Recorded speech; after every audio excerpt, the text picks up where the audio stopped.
Saudara-saudara yang Tuhan kasihi, mari kita siapkan hati dan pikiran kita untuk mendengarkan dan merenungkan sabda Tuhan. Mari kita berdoa. Bapa, kami bersyukur jika pada pagi hari ini kami boleh kembali bersekutu di rumah kami masing-masing, terhubung melalui program ibadah online yang saat ini sedang kami jalani. Kami percaya bahwa Engkau adalah Allah yang maha hadir, baik di dalam gereja maupun karena situasi saat ini kami harus beribadah di rumah. Engkau pun hadir, ya Allah.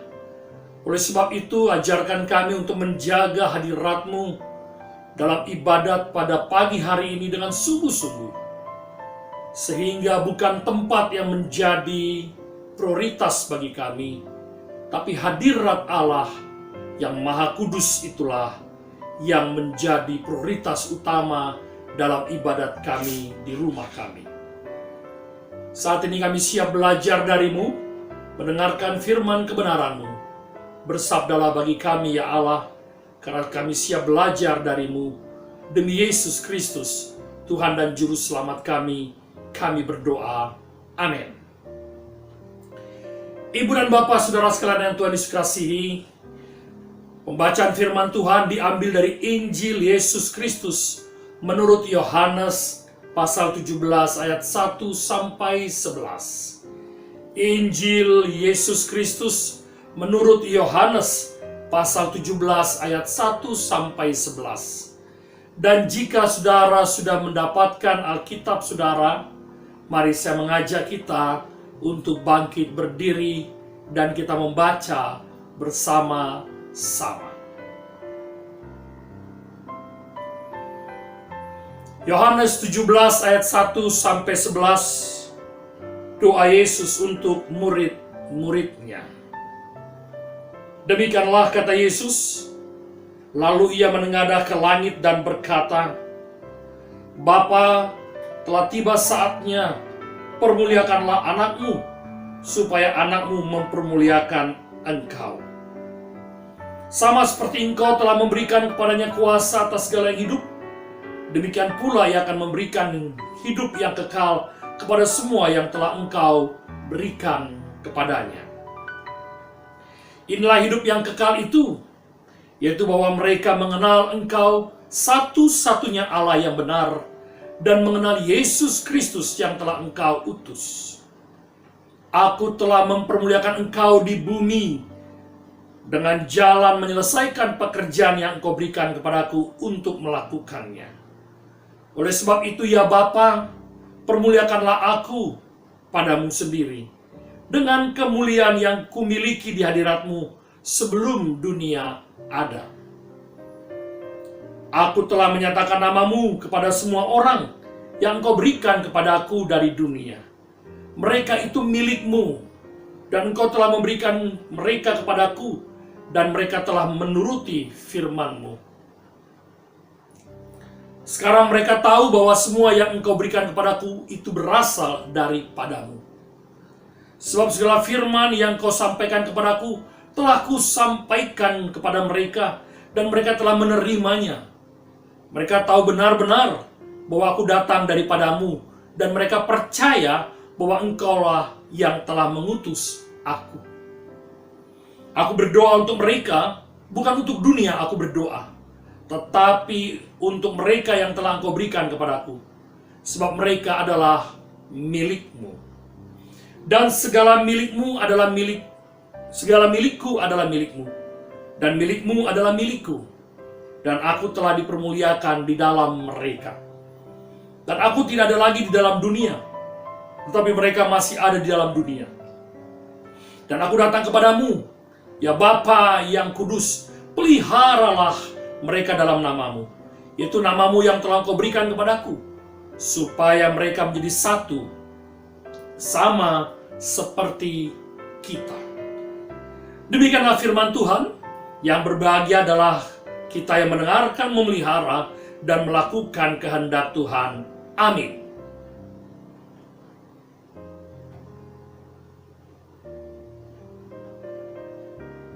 Jemaat dipersilakan duduk. Saudara-saudara yang Tuhan Yesus kasihi, ada seorang ibu tua yang saya panggil dengan nama Oma Yosi. Usianya sudah kurang lebih sekitar 83 tahun. Dan Oma ini sangat rajin sekali mengikuti persekutuan doa pagi. Dan beliau termasuk salah satu orang yang setia sekali menjadi tim doa di gereja di Yogyakarta. Dan setiap kali bertemu dengan saya, Oma Yosi selalu bertanya dengan mimik wajah yang serius tentang kabar saya dan keluarga. Dan dalam percakapan, ia selalu berkata, "Pak Pendeta, Bapak dan keluarga selalu saya doakan setiap hari." Setelah saya pindah ke Jakarta, sesekali Oma Yosi telepon saya dan bertanya kabar.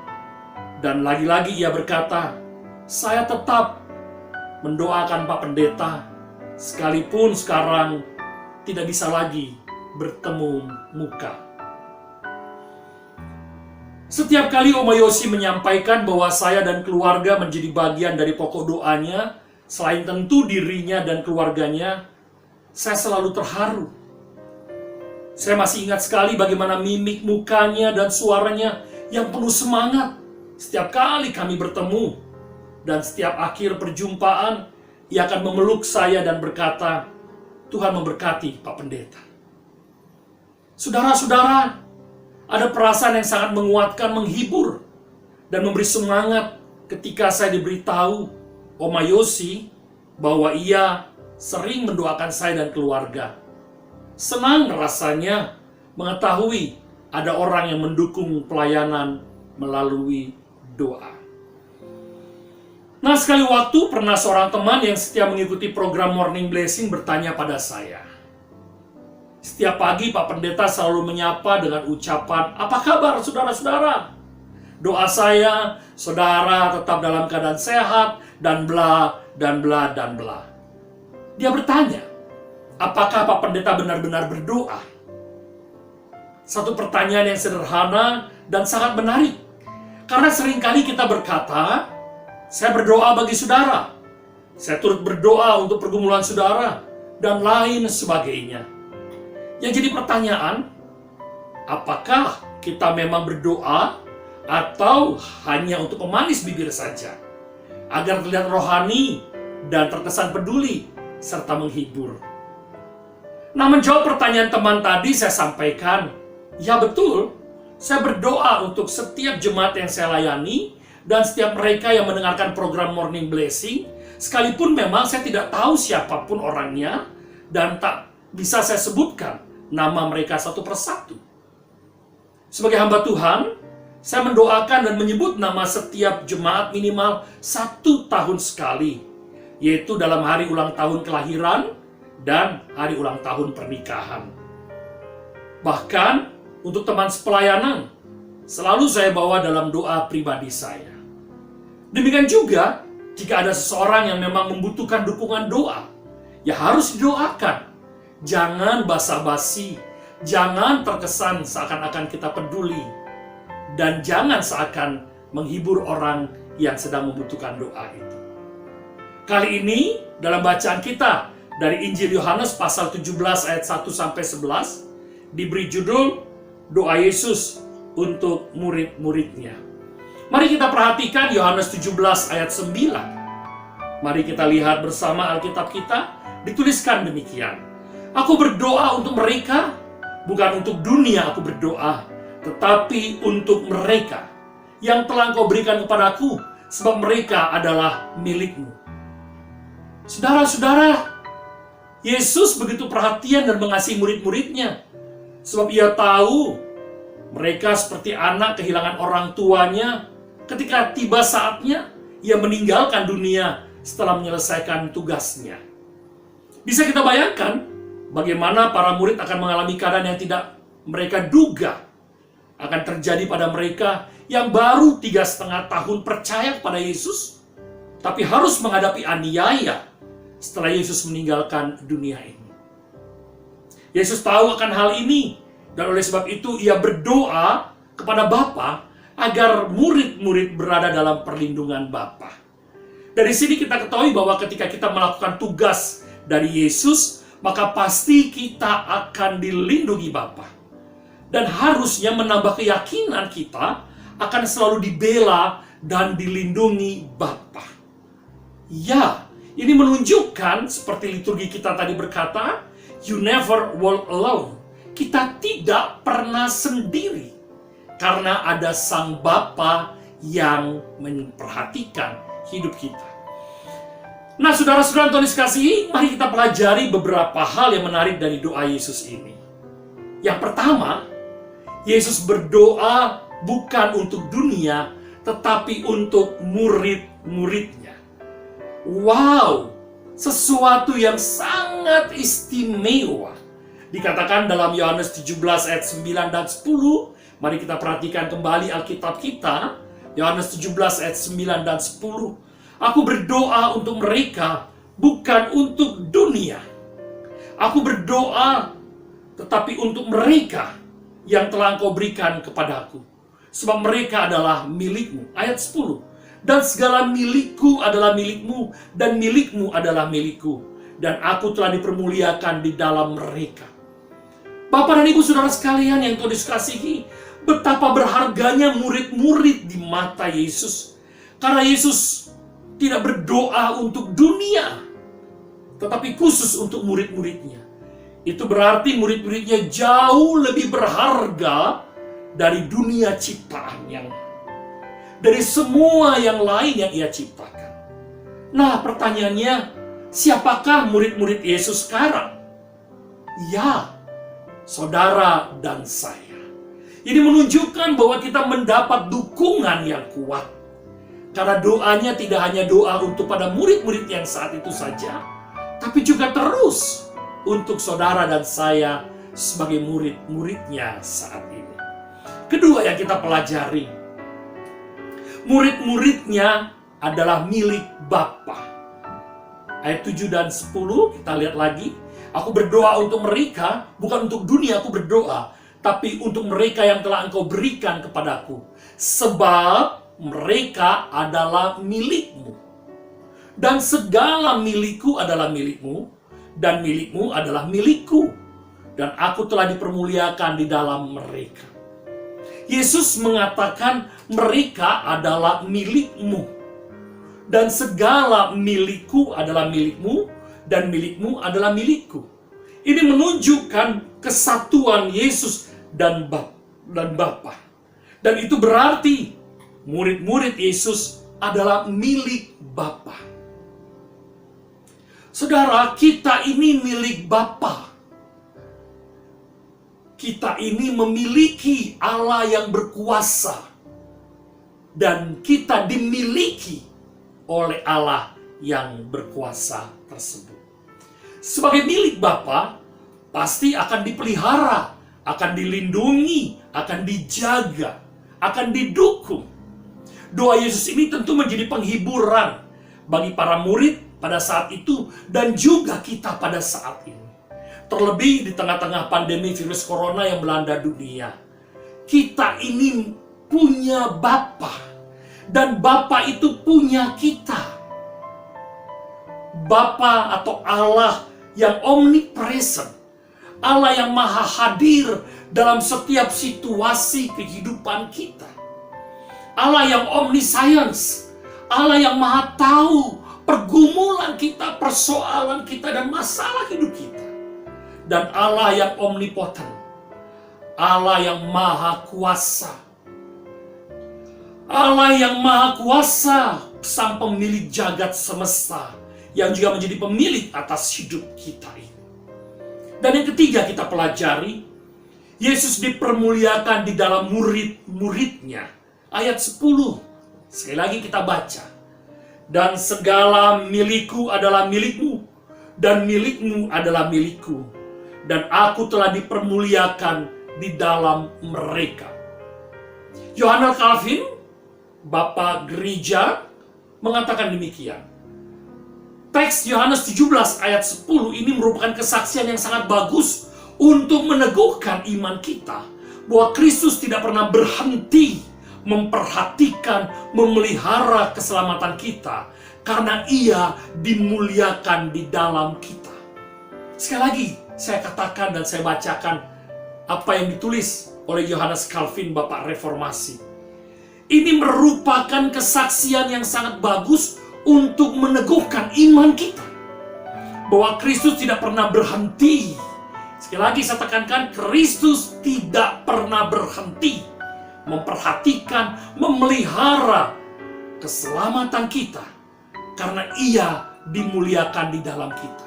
Apa maksudnya? Begini saudara-saudara, Allah yang kita percaya dalam Yesus Kristus adalah Allah yang hadir di dalam diri kita, Allah yang hidup di dalam diri kita. Dan untuk itu Ia akan menjaga hidup kita sedemikian rupa. Ia akan memelihara hidup kita dengan cara yang ajaib, karena Ia hidup di dalam diri kita. Dan kita tentu hidup untuk memuliakan Dia, untuk mengasihi Dia, dan untuk bersaksi tentang Dia yang hidup di dalam kita. Oleh sebab itu, jika kita hidup dalam relasi dengan sesama, orang tidak hanya melihat saya sebagai pendeta, orang tidak hanya melihat saudara sebagai orang Kristen, tapi orang memandang saudara sebagai milik Kristus. Anda tidak hanya dilihat sebagai seorang pimpinan, Anda tidak hanya dilihat sebagai seorang komandan, Anda tidak hanya dilihat sebagai seorang bawahan atau prajurit, Anda tidak hanya dilihat dalam relasi bisnis sebagai person, tetapi orang akan melihat saudara dan saya sebagai pengikut Kristus. Itulah sebabnya Ia sangat memperhatikan kita, karena melalui hidup kita Ia dipermuliakan. Dan yang keempat, ibu dan bapak saudara sekalian, ayat yang ke-11. Dan aku tidak ada lagi di dalam dunia, tetapi mereka masih ada di dalam dunia. Dan aku datang kepadamu, ya Bapa yang kudus, peliharalah mereka dalam namamu, yaitu namamu yang telah Engkau berikan kepadaku, supaya mereka menjadi satu sama seperti kita. Kalau kita membaca teks lanjutan dalam ayat 21, dituliskan yang sama. 2 kali dalam satu perikop, teks yang sama isinya. Ayat 21 dikatakan, supaya mereka semua menjadi satu, sama seperti Engkau ya Bapa di dalam aku, dan aku di dalam Engkau, agar mereka juga di dalam kita, supaya dunia percaya bahwa Engkaulah yang telah mengutus aku. Saudara, ketika dua teks yang sama ini ada di dalam satu narasi yang satu, ini ingin menunjukkan penekanan yang penting. Sekali lagi saya katakan, ketika dua teks ini ditulis dengan narasi yang sama dalam sebuah kisah yang satu, maka ini menunjukkan adalah sesuatu pesan yang sangat penting. Dan keempat, berarti berbicara tentang agar murid-muridnya menjadi satu. Agar saudara dan saya, agar kita sebagai tubuh Kristus, agar kita semua umat percaya menjadi satu. Tuhan Yesus berdoa agar murid-muridnya menjadi satu, sama seperti Dia dan Bapa adalah satu. Kesatuan inilah yang kemudian dikenal dalam bahasa Latin ut omnes unum sint. Ut omnes unum sint.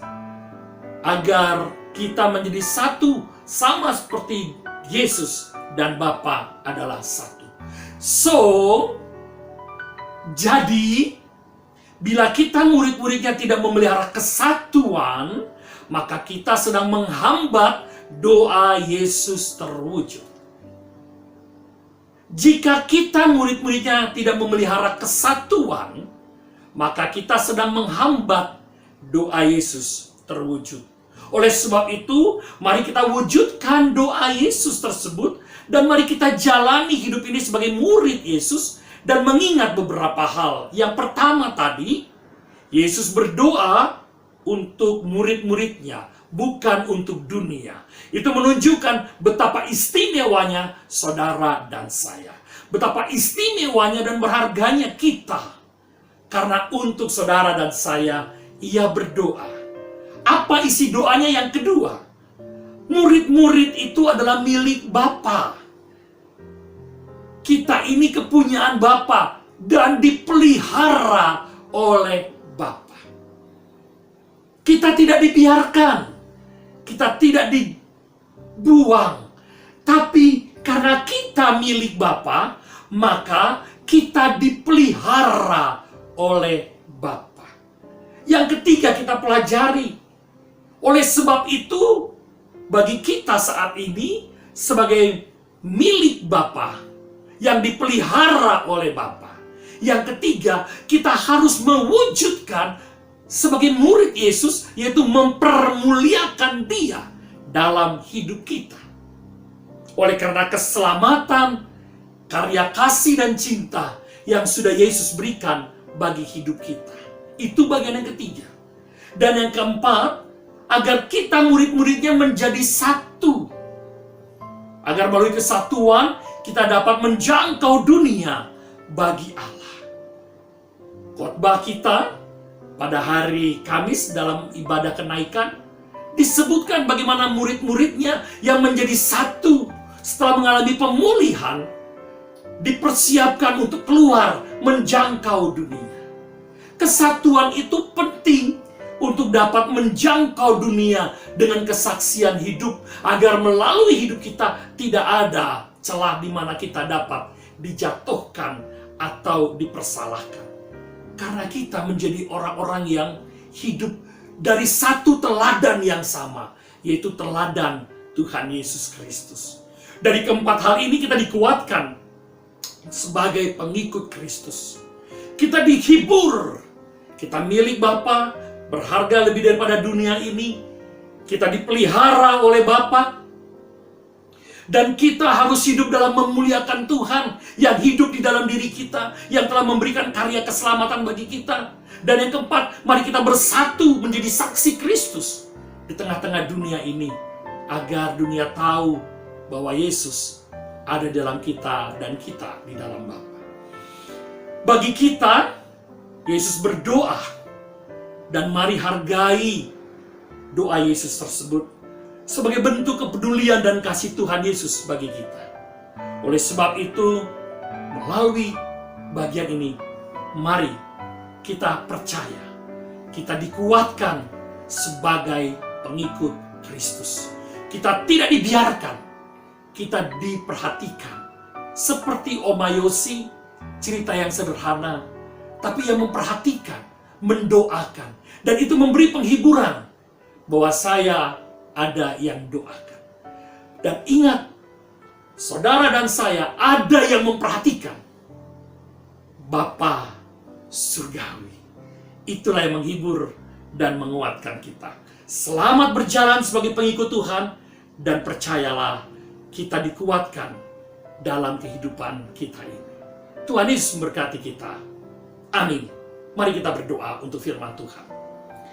Bapa surgawi, kami bersyukur firman-Mu menguatkan kami. Kami belajar 4 hal. Yang pertama, kami belajar bahwa Tuhan Yesus berdoa untuk kami, bukan untuk dunia. Itu berarti menunjukkan betapa berharganya kami di mata-Mu. Dan yang kedua, Engkau mengingatkan kami pada hari ini juga bahwa kami adalah milik Sang Bapa. Engkau menyerahkan kami kepadamu ya Bapa. Dan sebagai milik kepunyaan-Mu ya Bapa, tentu hidup kami adalah hidup yang harus menunjukkan bahwa kami adalah orang-orang yang menghargai karya keselamatan Yesus bagi kami. Sehingga melalui hidup kami Yesus dipermuliakan, Yesus dilihat, Yesus dirasakan, Yesus dinikmati oleh orang-orang banyak. Sehingga kami tidak berkutat saja dalam ritual-ritual keagamaan, tapi hidup kami menjadi hidup yang menjadi berkat. Hidup yang dari altar menuju pasar. Dan yang keempat, kami pelajari bahwa kesatuan itu penting, agar melalui kesatuan sebagai murid Kristus, kami dapat menjangkau dunia dengan memberi kesaksian hidup bahwa Yesus hidup di dalam hidup kami. Karena kesatuan itu menunjukkan teladan bagaimana Engkau ya Yesus dan Bapa adalah satu. Itulah yang harus kami lakukan dan kami wujud nyatakan dalam kehidupan kami sebagai anak-anak-Mu, murid-murid-Mu saat ini. Terima kasih Bapa untuk firman-Mu. Kami bersyukur lawatan-Mu bagi kami. Dan biarlah ini boleh kami simpan diam dan kami olah dalam hati, serta kami gerakkan langkah kami untuk menjadi pelaku-pelaku firman-Mu. Dalam nama Tuhan Yesus kami berdoa. Amin.